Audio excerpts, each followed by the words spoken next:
నమస్కారం అండి. I'm doctor Neeraja, senior consultant at doctor care homeopathy. ఇవాళ ఒక టాపిక్ మనం డిస్కస్ చేసుకుందాము. మెయిన్‌గా గర్ల్స్ సంబంధించింది. ఈ మార్చ్ మంత్ అంతా కూడా మహిళా దినోత్సవం సందర్భంగా మహిళలకి ప్రత్యేకంగా ఆఫర్స్ ఉన్నాయి. సో మహిళలకి సమస్యల్లో ఒకటి ప్రధాన సమస్య ఇర్రెగ్యులర్ పీరియడ్స్. 12 ఏళ్ళు నార్మల్‌గా మనకి ఋతుక్రమం స్టార్ట్ అయ్యే టైం 12 ఇయర్స్. కొంతమంది ఆడవాళ్ళకి ఇంకా కొంచెం ఎర్లీగా స్టార్ట్ అవ్వచ్చు 11 ఏళ్ళకి. అక్కడి నుంచి ప్రతి నెల క్రమం తప్పకుండా ఋతుక్రమం వస్తూ ఉంటుంది. టిల్ మెనోపాజ్ వచ్చే వరకు, ముట్లు ఆగిపోయే వరకు. అది 45 ఇయర్స్, 50 ఇయర్స్ ఇది నార్మల్. 26 జనరల్‌గా నార్మల్ పీరియడ్స్ అంటే ఇంకా ఏంటి? మన అన్ని హార్మోన్స్ సరిగా ఉన్నాయి అంటే కనుక 21 డేస్ టు 35 డేస్ మధ్యలో ఋతుక్రమం సరిగ్గా రావాలి. బ్లీడింగ్ ఒక 4-5 డేస్ అయినా ఉండాలి. ఎక్కువ కడుపులో నొప్పి, నడుము నొప్పులు రాకుండా అది ఒక సాధారణంగా ఫిజియలాజికల్‌గా అయిపోతూ ఉండాలి. కానీ ఎప్పుడైతే కనుక మనకి నెలసరి 21 డేస్ కన్నా తక్కువలో వస్తున్నది, 35 డేస్ దాటిన తర్వాత కూడా వస్తున్నాయి. ఒక ప్రెడిక్షన్ లేదు. మనకి ఏ నెల వస్తుందా రాదా అనేది చెప్పలేకపోతున్నప్పుడు దాన్ని ఇర్రెగ్యులర్ పీరియడ్స్ కిందకి తీసుకుంటాము. ఇటువంటి పీరియడ్స్ అట్లీస్ట్ 3 టైమ్స్ అయినా మీకు ఇర్రెగ్యులర్‌గా వస్తున్నాయి అంటే కనుక దానికి డయాగ్నోసిస్ అవసరం పడుతుంది. ఎందుకు వస్తుంది ఇర్రెగ్యులర్ పీరియడ్స్? ఈ నార్మల్‌గా కావాల్సిన ఋతుక్రమం ఎందుకు సరిగ్గా రావట్లేదు? దానికి కారణాలు అనేకం. కానీ సింపుల్ కారణం హార్మోనల్ ఇంబాలెన్స్. మన అండాశయం నుంచి ఈస్ట్రోజన్, ప్రొజెస్ట్రాన్ మన ఒక పీరియడ్ సైకిల్‌ని మెయింటైన్ చేస్తుంది. వాటిని స్టిమ్యులేట్ చేసే హార్మోన్స్ మీకు బ్రెయిన్ నుంచి ఉత్పత్తి అవుతాయి. Follicular stimulating hormone, luteinizing hormone, prolactin hormone లాంటివి. ఈ ఒక్క యాక్సెస్ ఎప్పుడైతే డిస్టర్బ్ అవుతుందో మనకి నెలసరి సరిగ్గా రాకపోవచ్చు. దానికి అనేక కారణాలు ఉండొచ్చు. ఎందుకు హార్మోనల్ డిస్టర్బెన్సెస్ అవుతాయి? స్ట్రెస్ వల్ల అవ్వచ్చు, ఫ్యామిలీ హిస్టరీ వల్ల అవ్వచ్చు, లేదు ఒబేసిటీ వల్ల, మనం తినే ఫుడ్ వల్ల, లేదా ఇంకా దీర్ఘకాలిక రోగాల వల్ల, లేదా ఇంకా రక్తహీనత వల్ల.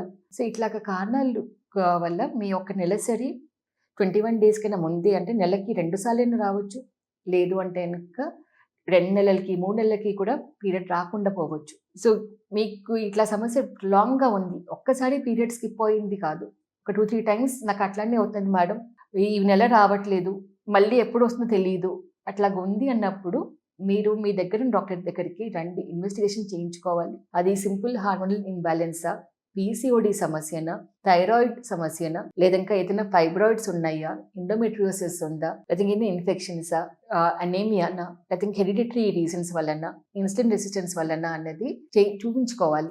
చూపించుకున్న తర్వాతనే కారణం బట్టి మీ యొక్క లైఫ్ స్టైల్లో చేంజెస్ తీసుకుని రావాలి. ఆ తర్వాత ఫుడ్ దగ్గరికి మానిటరింగ్ చేసుకోవాలి. ఎక్కువ బేకరీ ఐటమ్స్, స్వీట్లు, మనకి బాగా ఫ్రైడ్ ఐటమ్స్ని అటువంటిని అవాయిడ్ చేసుకోండి. Daily morning at least 20 minutes to 30 minutes active ఉండడానికి ట్రై చేయండి. అంటే డైలీ వాకింగ్, లేకపోతే మైల్డ్ యోగా.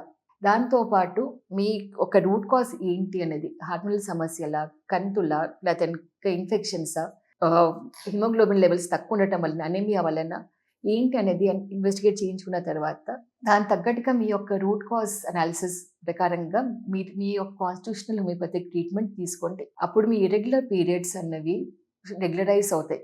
మీకు పీసీఓడి సమస్యల వల్ల ఇర్రెగ్యులర్ అవుతున్నా, అనేమియా వల్ల ఇర్రెగ్యులర్ అవుతున్నా, థైరాయిడ్ వల్ల ఇర్రెగ్యులర్ అవుతున్నా కూడా అవి కాన్స్టిట్యూషనల్ హోమియోపతిక్ ట్రీట్మెంట్ ద్వారా సొల్యూషన్ కంప్లీట్గా దొరుకుతుంది. చాలా మంది అపోహపడుతుంటారు, కేవలం ఒక పీరియడ్ రాలేదు కదా, హార్మోనల్ టాబ్లెట్ వాడదాం, 21 డేస్ టాబ్లెట్స్ వాడేద్దాం, పీరియడ్ వస్తుంది.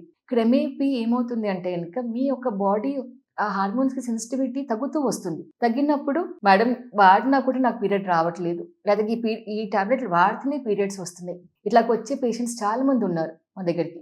ఎందుకంటే కనుక బాడీ యొక్క సెన్సిటివిటీ బాగా తగ్గిపోయింది. సో ఉత్పత్తి తగ్గిపోతున్నది, న్యాచురల్ ఉత్పత్తి. సో దానికోసం అనేసి కాన్స్టిట్యూషనల్ హోమియోపతిక్ ట్రీట్మెంట్లో మీ యొక్క బాడీ యొక్క సెన్సిటివిటీ అట్లనే మెయింటైన్ చేస్తుంది. న్యాచురల్ ప్రొటెక్షన్ ఆఫ్ హార్మోన్స్ని ఎంకరేజ్ చేస్తుంది. దానివల్ల అది బ్యాలెన్స్ చేసుకుంటూ రావటం వల్ల మా మెడిసిన్స్ ఆపేసిన తర్వాత కూడా మీ హార్మోన్స్ బ్యాలెన్స్ అయి ఉన్నాయి కాబట్టి మీ యొక్క ఋతుక్రమం సరిగా అవుతుంటుంది. ఋతుక్రమం సరిగా రాకపోతే కనుక సమస్యలు ఏమైనా ఉంటాయంటే కనుక ఉంటాయి. Because initially mild hormonal imbalance పీసీఓడిలోకి కానీ పీసీఓస్లోకి కానీ దారి తీసే ఛాన్సెస్ ఉంటాయి. రెండోది ఇర్రెగ్యులర్ పీరియడ్స్.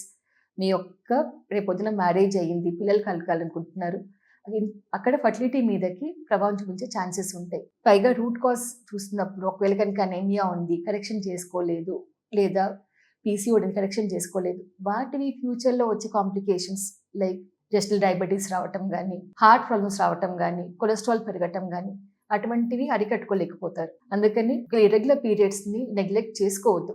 మీ యొక్క సైకిల్ 21 డేస్ కన్నా తక్కువ ఉంటున్నా, 35 డేస్ కన్నా ఎక్కువ ఉంటున్నా కూడా you require investigation, you require treatment. అది తీసుకుంటే కనుక along with life style modifications అవి చేసుకుంటే మీ యొక్క ఫర్టిలిటీ పీరియడ్ అంతా కూడా సేఫ్గా ఉంటుంది. ఫ్యూచర్లో కూడా సమస్యలు రాకుండా అరికట్టుకోవచ్చు. మీ యొక్క దగ్గర ఉన్న డాక్టర్ కేర్ హోమియోపతిక్ బ్రాంచ్ని సంప్రదించండి, డాక్టర్ కన్సల్టేషన్ పొందండి అండ్ హార్మోనల్ సమస్యలని, ఇర్రెగ్యులర్ పీరియడ్స్ లాంటివి సాల్వ్ చేయించుకోండి. Thank you.